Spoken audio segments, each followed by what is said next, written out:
What's going on, guys? So, legal tampering began in the NFL today, where teams can contact players' agents and really knock deals down. And then today is the day where everything kind of becomes public. And, last year, today was a really fun day as a Jaguars fan, man. We brought in guys like Christian Kirk, Foley Fatukasi, Evan Ingram, Oluakin, amongst a few other players. And it was a lot of fun, man. We were just spending money, getting new players. It was really cool to start to project the way the Jaguars roster would look.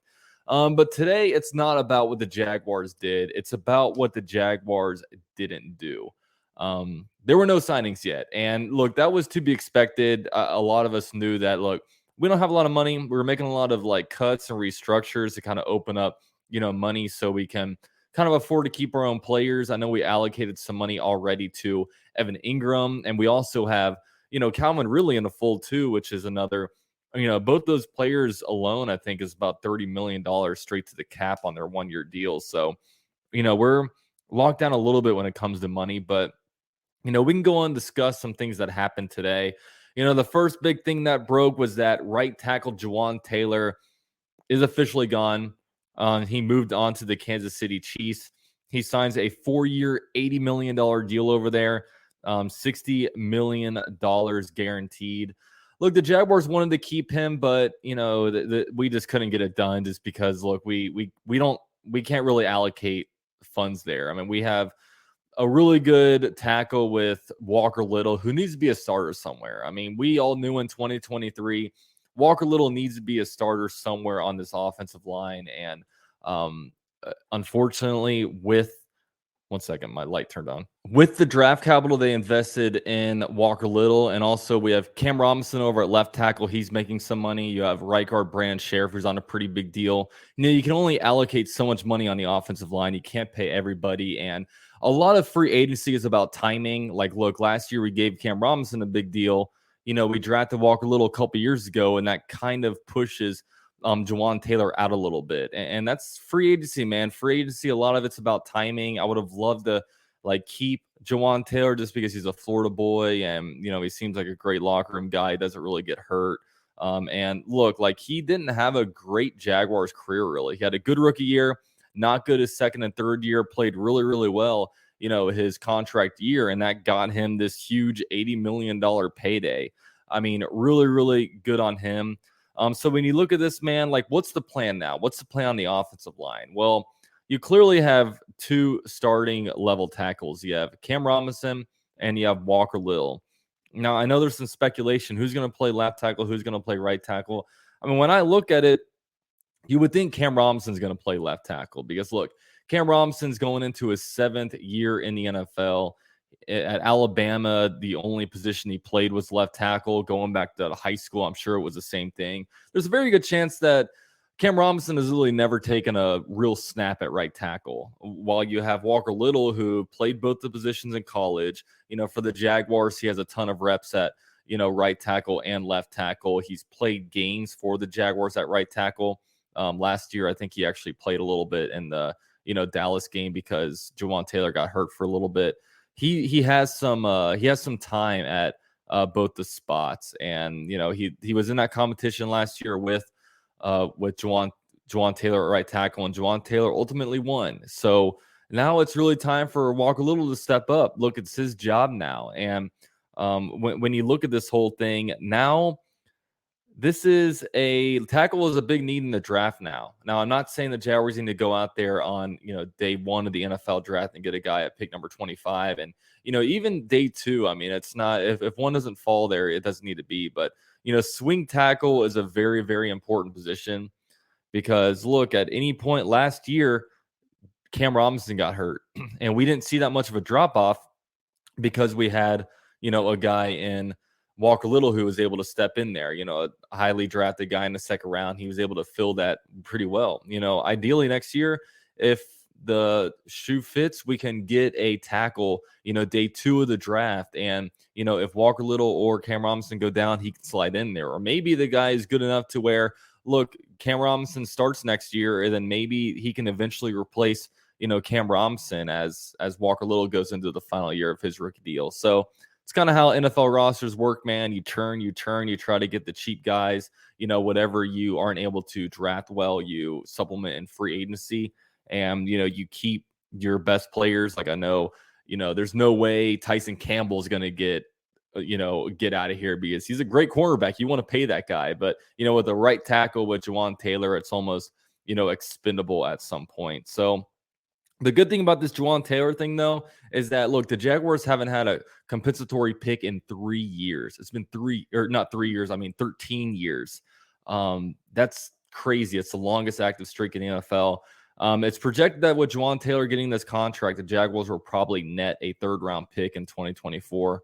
Which will be pretty cool. Very, very useful. So Jawan Taylor is out. Best of luck to him over with the Chiefs.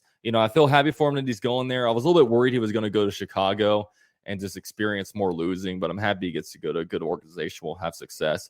And if the Jaguars play the Chiefs, actually they do play the Chiefs, but especially in the playoffs, you better call those false starts because that man jumps early on every snap. Okay, it's cool and he's a Jaguar, but Kansas City Chief, you better be calling that. So yeah, Jawan Taylor to the Chiefs. Next up, the Jaguars lost tight end Chris Manhertz to the Broncos. He signs a 2-year, $6 million deal, $3.3 million guaranteed. And look, if the Jaguars really wanted this guy, they could have kept him. I mean, this isn't a, bank-breaking type of deal. But look, tight end, now it becomes a huge need for the Jaguars. When you look at the roster right now, there's 90 players on the Jaguars' current roster, but we only have 3 tight ends. That's Evan Ingram, who is our best tight end. There's Luke Farrell, who the Jaguars drafted day 3 of 2021. And then there is Garrett Prince, who was an undrafted rookie in 2022. And that's it. I mean, you don't feel comfortable with anybody outside of Evan Ingram. So the Jaguars need to sign one. I mean, they're going to bring somebody in, probably a cheap free agent. They're not going to go after anybody crazy. Maybe they bring Dan Arnold back. They're going to go after something here, and it's probably going to be a run blocking guy. So, but I'd imagine they do look to upgrade in the NFL draft because tight end is very important for Doug Peterson. He plays a lot of 2 tight end sets, and starting out there, I don't think you're going to see Luke Farrell and Evan Ingram. I think there's going to be another guy on the outside, and hopefully we find one in the draft. But it just never seems to work when it comes to tight ends falling for the Jaguars in the draft. And also, quick shout out to Josh Oliver. Josh Oliver, the guy we drafted in the 3rd round back in like 2019. He got a big payday from the Vikings. So, that's a little bit of a side note. But yeah, Dave Caldwell's 2019 draft is getting paid, man, with Jawan Taylor, Quincy Williams, and Josh Oliver. Unfortunately, Quincy Williams and Josh Oliver didn't work out for the Jaguars, but they're going out there and getting paid somewhere else. So good on them. I hope for everybody to have do great things and to prosper. No hate here. So next up, other free agents the Jaguars have: Dan Arnold, Adam Gotsis, Trey Herndon, Marvin Jones, Arden Key, Dwan Smoot, Dewey Wingard. Now, some rumblings out there. Arden Key apparently has a pretty big market, and the Jaguars do want to retain him, but I imagine he's out there testing stuff right now. And look, defensive line is a big need. The Jaguars should find a way to keep this guy, especially with, Jawan Taylor leaving. So Arden Key, we'll see what happens there. Trey Herndon apparently has drawn interest with the Falcons, 49ers, and the Giants. I imagine he's probably as good as gone. Dwan Smoot doesn't want to take an injury discount, it sounds like. I mean, he tore his Achilles in late December against the Jets. I can't imagine he gets a big payday, so maybe he comes back on a 1-year deal.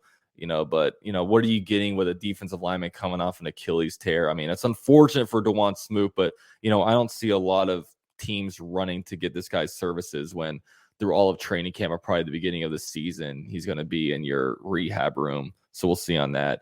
Dewey Wingard, I haven't seen anything come out on him, and Marvin Jones is going to be as good as gone. Look, Marvin Jones will probably land a starting gig on a team that's rebuilding, on a team that brings in a rookie quarterback and just needs him. I mean, I could see him going to the Panthers. I could also, I have this suspicion that he's going to end up in the AFC South somehow, maybe for the Texans or the Titans. I just get this feeling he's going to end up in the AFC South. So, that's with Marvin Jones. Now, going forward, what are some things the Jaguars need to do? Look, we need a tight end. We need to, we need to sign a tight end just to plug that, put some duct tape on the hole and just be able to have a formidable group going into training camp.